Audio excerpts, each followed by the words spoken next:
Subscribe to our YouTube channel for the latest updates. We're tracking a hurricane off the coast of western Florida today, and the name is Elsa. Yes, once again, Elsa has reached hurricane intensity, and we expect it to keep hurricane intensity all the way up to landfall. We currently have it with winds of 75 miles per hour with a pressure of 996 millibars, and it's moving north at 14 miles per hour.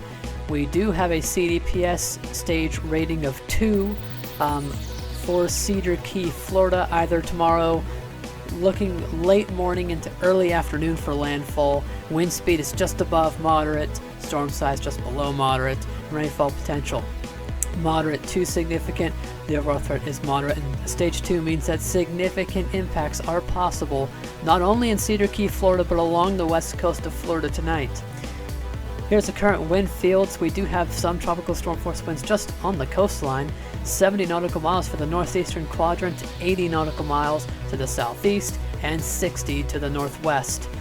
It is currently 85 miles from Tampa, Florida. All these distances are likely out of date by now. 152 miles from Cedar Key, Florida, 251 miles from Jacksonville, Florida, 375 miles from Savannah, Georgia, and 450 miles from Charleston, South Carolina.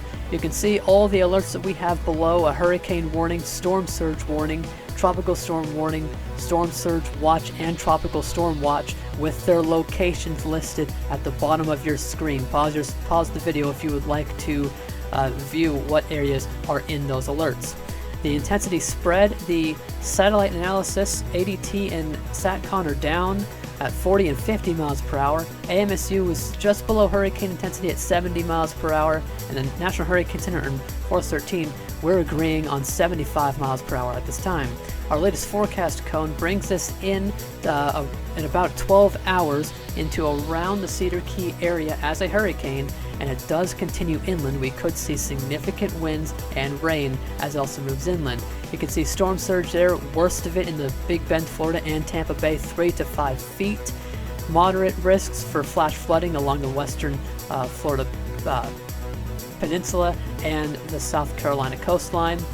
You can see that most likely wind arrival time, tropical storm force. State surface temperatures remaining fairly warm all the way up to landfall. Not going to be an issue for this system. The main issue with that's going to be really hitting Elsa and keeping it from intensifying further is the wind shear, as we will look at in a bit. This is a bit of an outdated HWRF wind and rain swath, showing the storm coming in around the time frame of tomorrow, early morning, or late morning, early afternoon, as I said earlier, as well as significant rainfall in inland areas. The multi-mile diagnostic comparison, some are taking this perhaps a bit stronger, maybe up to 70 knots, although I don't see this getting too much stronger before landfall. Wind shear is going to remain above 15 knots, getting around 20 knots there. You can see sea surface temperatures are going to remain generally around 28 degrees Celsius, and the mid-level relative humidity is not going to be an issue as it is on the uptrend